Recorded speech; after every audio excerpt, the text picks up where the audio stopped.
فکر کنم لازم به گفتن نباشه که ما کجاییم، فقط این که لذت طبیعت رو ببریم. واقعا یه لحظه سکوت کنیم آقای رفیعی. اصلا صدای پرنده ها واقعا آدم همین چند دقیقه بیاد بشینه اینجا بریم سنگا واسه اینکه بتونه یک کمی از این استرسایی که در طول روز بهش وارد میشه دور شه. یعنی خصوصا برای ماها که تو شهرهای بزرگ زندگی میکنیم واقعا نعمتیه شنیدن این صدای پرنده و دیدن همچین طبیعت فوق‌العاده. الان یه لحظه تحت تاثیر قرار گرفتین واقعا. آخه نه اینجا خیلی واقعا بکره این غذاهایی که رو سنگا اومده و این تنهایی درخت خیلی فوق‌العاده است. من عکاسی هم میکنم آخه. اصلا میخواستم اینو به شما بگم، شما خب هم گرافیک خوندین، هم عکاسی میکنین، هم نمایشگاه عکاسی دارین برگزار میکنین خارج از کشور. من فکر میکنم هر چیزی که اینجا میبینید شبیه یک قابه برای شما و تصور تو ذهنتون میاد که الان یه قاب خیلی خوشگله. واقعیتش این آدم خودش وقتی که داره یه فضایی رو میبینه اون تأثیری که این در واقع طبیعت به تو میده بازخوردش تو اون عکسای تو نیست. تو هر چقدر تلاش کنی عکس خوبی بندازی از اینجا ولی باز شاید یه درصد کوچیکی از این زیبایی رو تصویر میکنی.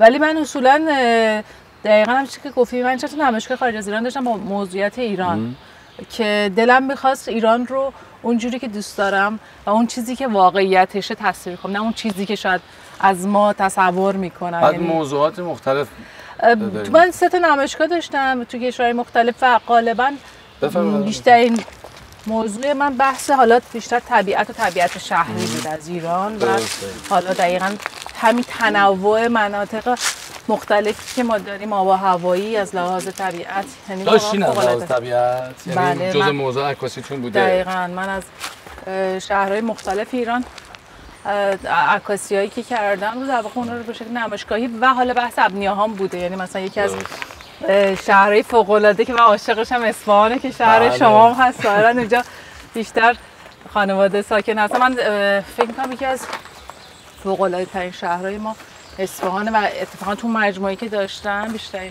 عکسی هم که فروش رفت از من کاری بود که از اصفهان عکاسی کرده بودم. مسجد شیخ لطف‌الله اینجا واقعا زیباست. من اینجا بذارین شما بریم. برگردین شهر من همینجا میمونم. من که گفتم خانم اسکندری تحت تاثیر قرار گرفته. خیلی خوشگله. فکر می‌کنم بقیه فیلم برداری رو انجام ندیم اینجا فقط لذت ببریم. نه واقعا این ترکیب این یا سنگا با این خزاها واقعا خیلی خوبه. یه عکس خوشگل از ما بگید دیگه، شما که عکاسی و قابای خوبی بلدید. این آقا با دوربین موبایل خیلی نمیشه عکس خوب انداخت، ولی خب شما یه زمان شما فاصله بگیرم یه عکس خوب بتونم ازش. شما بگی من کجا وایسم که از من عکس بگیرم. من ببینم نور کجا بهتره. میخوام یه پورتره ازتون بگیرم در بین. آها همینجا خوبه. همینجا خوب نگاه هم کنم طرف باشه. چه جستی بگیرم؟ این عکس برای تو نمایشگاه نمیدونم دیگه خودتون. شب کات وایسین. الان یکی از دوستان من تو قابتون. ولی آره شما به من نگاه کنید که من بتونم فوکوس رو صورت شما داشته باشم. یه لبخند ملی. من تا میام عکس بندازم میان تو قاب من دقیقا عکسمونو بگیریم. بذار من یه عکس خوب بندازم. آخه میدونن کی میخواد عکس بگیره میان تو قاب دیگه. نه خیلی کم. 3 2 من میخوام بذارم فوکوس رو صورت شما باشه پشت سرتون. من الان خوشه.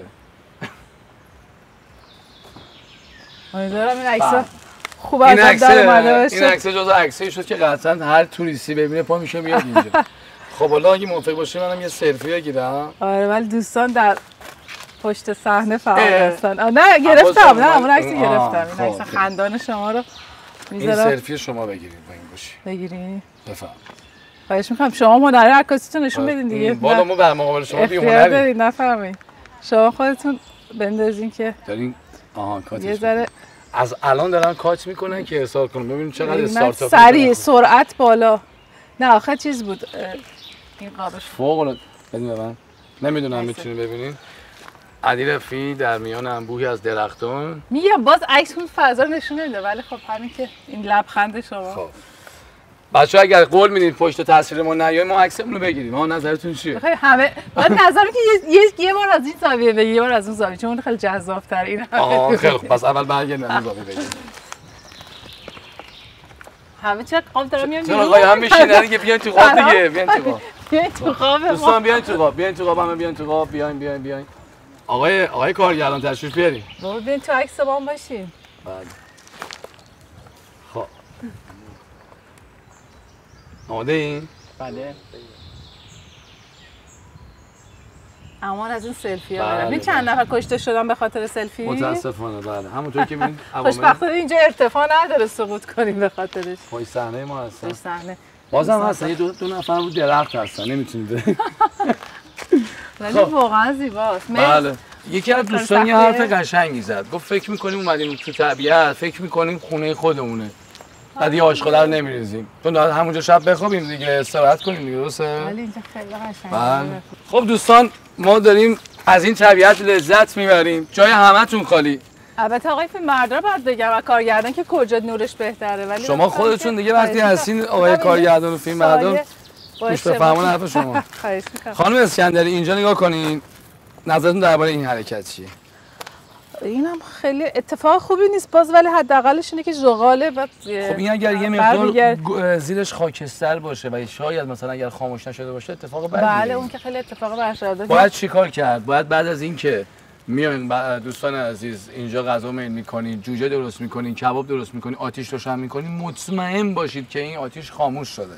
درسته؟ ما دقیقاً این مشکل رو چهارشنبه سوری پیدا کردیم. یکی از دوستان اومد از این بالونا فرستاد رو هوا و درخت محبته ما آتیش گرفت. آتش نشانی یعنی واقعا خیلی وقتا میگم یعنی آرزوهاش همه آتیش گرفت. همه آرزوهای اون آرزوی ما. یعنی من یهو دیدم همه با شلنگ آتش نشانی بوده وسط محبت و یه بالونی که حالا میگم اصلا تو فضا خیلی فضا مناسبی نبود برای این کار، ولی بحث همون بی مسئولیتیه. میدونی آقای رفیعی مشکل ما اینه که اون چیزی که احتیاج داریم یه ذره همدیگر رو در واقع غیر از اینکه همدیگر رو دوست داشته باشیم، محیطمون رو دوست داشته باشیم، فضایی که توش زندگی میکنیم اهمیت بدیم. یعنی آدما بیشتر فکر میکنن که فقط چهار دیواری خونه خودشون مهمه.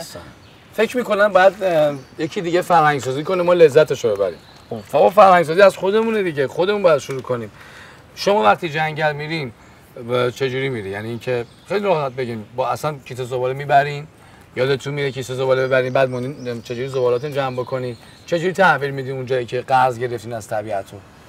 والا واقعیتش اینه که دروغ نگم در این سالهای اخیر من خیلی پیش نیومده، یعنی فقط برای فیلمبرداری اومدم. این که خودم بخوام تفریحی بیام. شما اصلا روز طبیعت ندارین؟ نه متاسفانه نه، تو جنگل نیومدم.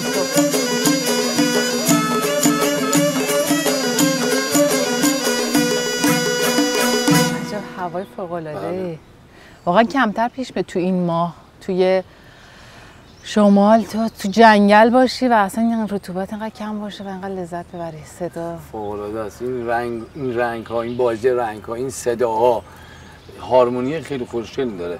شما که افسردگی گرفتین توی خونه هاتون نشستین و سراغ دکترا میرین، من پیشنهاد میکنم بیاین توی این طبیعت یه 2 روزی حتما سفر کنید ببینید چه اتفاقی میفته. من فکر میکنم حالشون خوب بشه.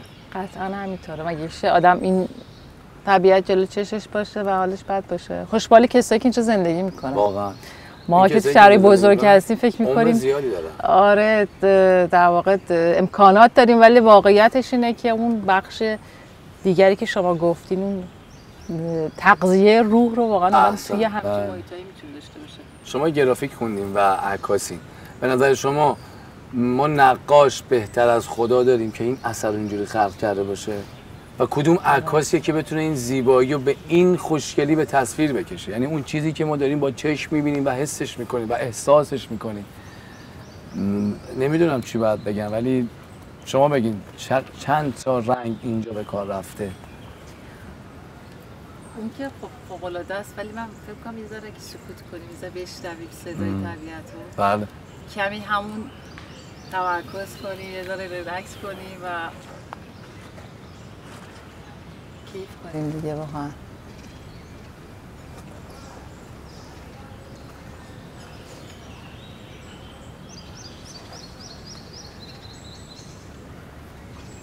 بوی کباب بیاد نه؟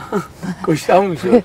با طبیعت مهربون باشیم دوستان عزیز، هموطنان گرامی. بازم میگم با طبیعت مهربون باشیم. دلتون میاد اینا رو خراب کنی واقعا؟ خانم اسکندری به عنوان سفیر گردشگری به شما مردم که دوستش دارین خیلی صمیمانه و خیلی راحت عاجزانه از شما درخواست میکنه و همچنین بنده با طبیعت مهربون باشید. ما باور کنید نقش نیست، فیلم نیست، واقعا تحت تاثیر قرار گرفتیم و اینکه حالمون اصلا یه حال عجیبی شد. فراموش کردیم که برای برنامه اومدیم و داریم اینجا با دوستان تصویربردار برنامه ضبط میکنیم. حال خوبیه. دوست داشتی الان با این حال خوبه چی اینجا بود؟ خانواده. قطعا آدم اولین کسی که دوست داره کنارش باشه خانواده‌شه. اگر 2 نفر بخوام باشن کیا هستن؟ 2 نفر یکی مادرم و سلام میکنیم به مادر خانم اسکندری. بعد هم همسرم و همسر نازنینتون. جاتون خالیه؟ اصلا هم کاری نداره. ایشون الان انرژی داد. خواهش میکنم بالا ما گفتیم 2 نفر می‌خواستیم ببینیم کیا صمیمی‌ترن. البته خواهر شما دوستان شما گفتین 2 نفر دیگه سخت شد انتخاب بین. خب با خواهرشون صمیمی ام. خانم ستاره اسکندری هم میشناسن دیگه. اصلا می‌خواستن 2 نفر انتخاب کنن. به نظر من خانم اسکندری، همسر گرامی خانم اسکندری، تشریف بیارید اینجا، از این طبیعت لذت ببرید. میدونیم هممون کار داریم، هممون دغدغه داریم، مشغله داریم، ولی اینم جزء کارمون باشه.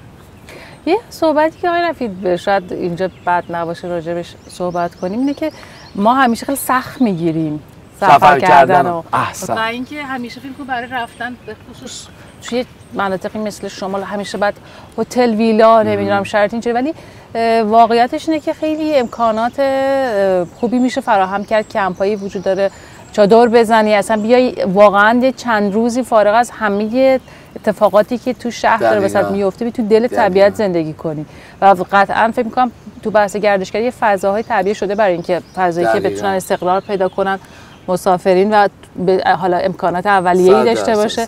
یه ذره اگه آسان‌تر بگیریم سفر کردن رو خیلی راحت‌تر میایم. اینقدر همیشه برای برنامه ریزیش اینقدر سخت چیده نیست که فکر کنیم وای حالا چه کار عجیبی قرار انجام بدیم. آسون بگیریم و برنامه ریزی کنیم، یعنی بدونیم که ما داریم میایم توی طبیعت، کیسه زباله همراه هم باشه، یا اگر قرار آتیش روشن کنیم بهتر از طبیعت استفاده نکنیم. درسته؟ مار اینجا چی میگه؟ واقعا ترسیدین؟ من این چیزا دیگه نترسم. من از سوسک البته میترسم. اینجا که بار سوسکه. نه اگه میگفتی سوسک اینجا الان پریده بودم رو سنگه، ولی مار ریاکشن هم اینقدر بود. ولی مار اینجا هست، جزء طبیعته. ولی در حد همین قبول. ولی اگه به من میگفت الان یه سوسک اینجاست، من الان روی یکی از این درخت‌ها بودم. خب به سوسک هم میرسیم. به سوسکش هم. دوستان ما با خانم اسکندری لحظات خیلی خوبی اینجا سپری کردیم. برای شما هم به نمایش گذاشتیم، به اشتراک گذاشتیم. لذت طبیعت رو ببریم، استفاده بکنین. با بلوار گردشگری برای شما تا دقایق آخر امروز برنامه‌های متنوع دیگه‌ای هم داریم که من نمیگم سورپرایز می‌بینید. ان شاءالله. آقا قابه خیلی قشنگی. من برم اونجا وایسم یه عکس از من بگیرید. بله خواهش می‌کنم بفرمایید.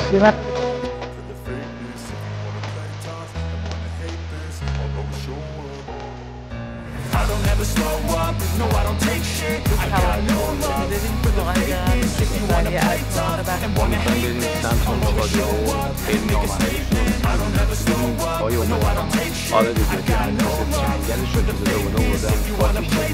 زبونه Everything I do so instinctive and so passionate. Every word I move so descriptive like an adjective. I got a vendetta against people who patented being negative when you should be getting after it. I got facts over tracks, this and that, spitting slow, spitting fast. I could roast, I could gas, think I'm okay at last, but I don't know if that can erase all the past. Can the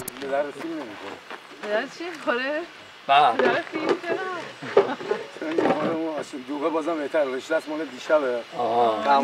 این آبه چای روی زغال هم به ما بدید دیگه، چای آتیشی. بله. چقدر از جنگلا و ما اومدیم غافلگیر کنیم خانواده رو، خودمون غافلگیر شدیم به خاطر اینکه دوستان از بومی‌های همین جنگل هستن و خدمات میدن به مسافرین عزیز. می‌خوایم بفهمیم که در چه وضعی جنگل. جانم بله من داشتم به دوستان سورپرایز می‌کردم. ما سورپرایز شدیم خودمون. نه ما داریم توضیح میدیم خدمتتون. گفتم ما موضوع مثلا بحث گردشگریه و چون اینجا یه منطقه توریستیه و در طول سال هزاران توریست میاد، ایشون به عنوان کسی که بومی اینجاست ما بگید چقدر واقعا مردم چقدر مردم با فرهنگ جنگل نشینی و پیکنیک توی جنگل و اینکه یه روزی تو جنگل نشینی چیه پخش بشه تلویزیون مردم چقدر آشنا با فرهنگ اینکه تو جنگل میان جنگل رو نگهداری از طبیعت یه ذره بیشتر یه موضوع ما این هستن. والا شما اول باید یه دونه فیلم بگیرین کل جنگل و بعد این سال از من بپرسین. ما فیلم گرفتیم. ما دیدیم چه نظر خودتون چی بود؟ به نظر ما که همه ما دوست داریم فقط تفریح کنیم. ولی میریم تو طبیعت، خب یه سری‌ها احساس مسئولیت دارن، خب اینجوری بزرگ شدن به هر حال عادت کردن. یه سری هم تنبلن، یه سری هم یادشون میره کلا. بخوان آشغال رو مثلا جمع کنن. آقا میای شما تفریح میکنین، خیلی هم خوش اومدید.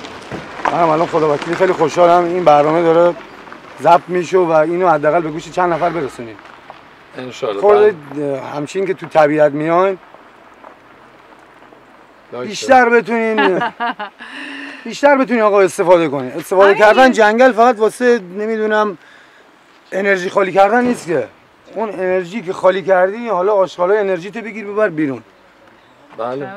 شما یعنی واقعا روزانه چجوری خودتون اصولا اینجا حالا ما خودمون پلاستیک آویزون میکنیم چند تا مثلا دور کنار درخت حالا قطعی هم که میاد در محدوده خودم مثلا بهشون تذکر میدم، میگم آقای عزیز خانواده عزیز خیلی خوش اومدید، فقط لطف کنین بی زحمت آشغالاتون رو جمع کنید یا مثلا از طبیعت درست استفاده کنین.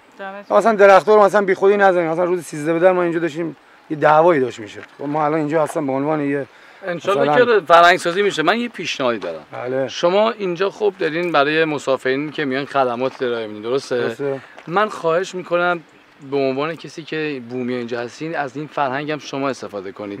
کیسه های زباله بیارین و در اختیار مسافرها قرار بدین. چطوره؟ خیلی حرکت خوبیه، به شرط اینکه دوستان بعدش خوبه. ولی به نظر من حالا اونایی که خودشون خب شخصیتشون جداگانه اونو جمع میکنن بماند، ولی به نظر ما باید 4-5 تا نگهبان هم بذاری آمار رو داشته باشن. آقا داره در میده بیا پلاستیکی بهش بده بذار آشغالش ببره. تو خیلی کشورها جریمه های سنگین داره برای زباله، برای آشغال انداختن تو جاده ها. یعنی طرف یه دلیل این که یکی از کاری که میشه در واقع روش بحث کرد همین گذاشته این جریمه ها و آدم ها در واقع رعایت هم اتفاقی که توی سال‌ها تو بحث رانندگی افتاد. ولی خوبه، خب توریست خیلی میاد اینجا، خوشبختانه خوبه، عالیه. خب جنگل شمال الان مطلقو که سلمانشهر واقعا خیلی مثلا از لحاظ قدیمیه.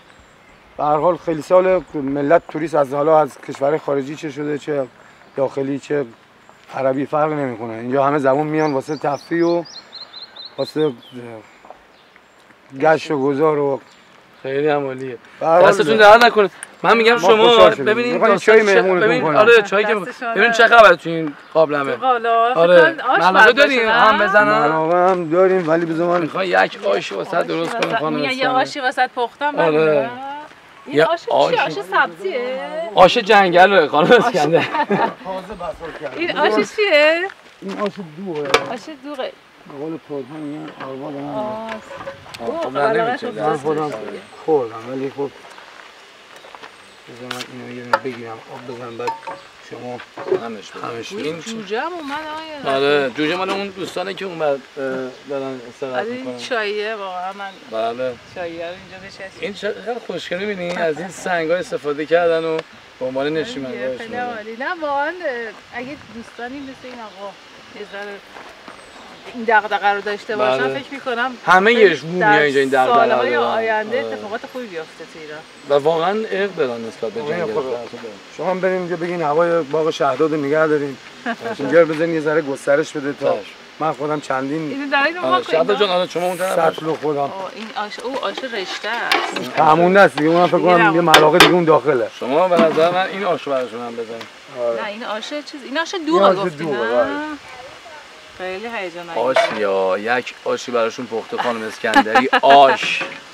ولی واقعا دلتون نخواد. ولی کاسه بدم دلتون نخواد. آره دلتون نخواد چه آشی شد. الان که ما امکان خوردش نداریم دیگه. ما فقط همش زدیم نیت کردیم که از این به بعد مردم در جنگل چای آتیشی آش آتیشی بابا ول کنین زندگی دستتون در نمیخواد. چشام سوخت اینجا دود میاد. آقای مهمون من شغلات داریم ولی دیگه انقدر مهربونن این دوستانی که اینجا هستن و بومی اینجا هستن، نمیذارن ما بریم و مرتب میخوان پذیرایی کنن، دستشون درد نکنن. بیان احترام بذارین، میان اینجا به این دوستان احترام بذارین، زباله‌هاتون نریزین. ببین چقدر گفتیم. ما هم یه چایی می‌خوریم کافیه. آره ما چایی می‌خوریم. شما یه دونه واسه خودتون یه دونه واسه آقا برید. آقای اسمتون چیه؟ من شهردادم. آقا شهرداد جان چایی مو بالا. برید دیگه، حالا که داری فیلمم میگیری برید. مهمان نوازی دوستان مازندرانی بگید. شما خودتون مال همین منطقه هستین دیگه درسته؟ ما سالمون خورده ولی خب بزرگ شده مازندرانیم دیگه. بله. آره کردیم ما این. دست شما درد نکنه. درد نکنه. مثلا بچهای پشت صحنه نیست کاری. ما دیگه این اینا رو غذا رو دیگه‌تون رو میبریم. دست شما درد نکنه. نه همون کمر. خب من اینو میدم به تصویربردار خوبمون که اینجا هستن، آقای بهزاد علی. سلامتی. ما اومدیم یه خانواده رو غافلگیر کنیم، خودمون غافلگیر شدیم و محبت دوستان مازندرانی باعث شد که اینم آش دوغ بفرمایید. آش دوغ پذیرایی خوب. آش دوغ خیلی هم عالی. آقا من دنبال چای آتیشی. چای آتیشی هم می‌خوریم. چای آتیشی هم می‌خوریم، آش دوغ هم می‌خوریم. تا شب ما خیلی کار داریم. باید خلاصه حسابی خودمون رو بسازیم. باید خودمون انرژی داشته باشیم و تقویت بکنیم چون مسیر زیاده. جای گردشگری زیاده. امان از دست این دنیای مجازی. واقعا. هممون رو معتاد کرده دیگه. تا هر جایی میری. البته می‌دونی من احساسم اینه اصولا حالا نظر خودم نمیدونم شما باش موافق هستید. آدم دلش میخواد اون جاهای قشنگ، تجربه‌های خوبش رو با آدمای دیگه هم تقسیم کنه. بله 100%. من واقعا همیشه شاید اصلا یه دلیلی که در واقع عکاسی رو هی ادامه دادم بیشتر این بود که هر جای جدیدی که میرفتم دلم میخواست همراه هم دوستان باشن، خانواده‌ام باشن. خب خیلی جایی امکانش وجود نداشت. ولی حالا با ثبت اون لحظات احساس میکنی که خب حالا اونا رو هم سهیم میکنی تو این 100%. سفری که رفتی. خانم اسکندری من یه عکس میخوام به شما نشون بدم ببینید میشناسینش. نه کجا بردین؟ دیگه پیداش کردین دیگه. این اولین عکس منه. این سیاره موزه باشه. این اولین عکس منه که واسه دفترچه بیمه انداختن یه سال. واقعا؟ یه سال نیم. الان پس شما دیگه بازنشسته شدین فکر کنم دیگه اصلا. خب آره یاد دوران کودکی بخیر. یاد دوران کودکی و اولین سفری که رفتین کی بوده با خانواده یادتونه؟ والا ما اصلیتمون خراسانیه و بله. خب همیشه یادم در اولین تعطیلی که به اون میخورد، اولین فرصت معمولا میرفتیم به سمت خانواده. مادر بزرگم، عمم، خب خیلی از بستگان ما اونجا زندگی میکردن و برای من خیلی هیجان انگیز بود و لحظه شماری میکردیم که تعطیلات شروع شه، چون من هم پدر مادرم خب شاغل بودن، معمولا تابستون و عیدو داشتیم واسه یه سفر. بله. و تا سن تقریبا فکر میکنم 14-15 سالگی. شاید جالبه براتون بگم که من اولین بار تو 14 سالگی اومدم شمال. واقعا؟ با اینکه خب ساکن تهران بودیم ولی همیشه چون سفرامون به سمت خراسان بود هیچ وقت پیش نمی اومد که این طرف سفر کنیم. اولین بار که اومدم 14 سالم بود و برام خیلی جذاب بود چون نگاه میکردم. خب من عادت کرده بودم به جاده‌های کویری. تو کویر شما که میری خب فواصل شهرها و آبادی‌ها خیلی زیاده دیگه. چون همینجوری میرین کویر یهو میرسیم مثلا به یه آبادی، بعد دوباره با یه فاصله دیگری. بعد همیشه یادم همه دوستان برای من دست گرفته بودن که میگفتم من نمیتونم تشخیص بدم کجا شهره، کجا دهه، کجا چون به هم پیوسته بود این مسیر. برام اولین بار خیلی هیجان انگیز بود وقتی که سفر کردم به مازندران. ولی خب بعدش دیگه بیشتر سفر کردیم، یعنی از وقتی که خب بزرگتر میشه آدم خودش مستقل میشه یه ذره خودش بیشتر انتخاب میکنه. نه دیگه شما الان مستقل شدی خودتون گرفتار کردین دیگه. شما که سفر نمیرین که. چرا سفر میرم ولی یه ذره متاسفانه خب به خاطر شرایط کاریمون سفرامون یه ذره محدود به کار، یعنی اینقدر وقت ما رو میگیره که یه ذره از بخش تفریحیش ما دور هستیم. ولی تو بخش کاری من تقریبا 4 تا 5 تا سریال تو شمال، فیلم و سریال شمال کار کردم.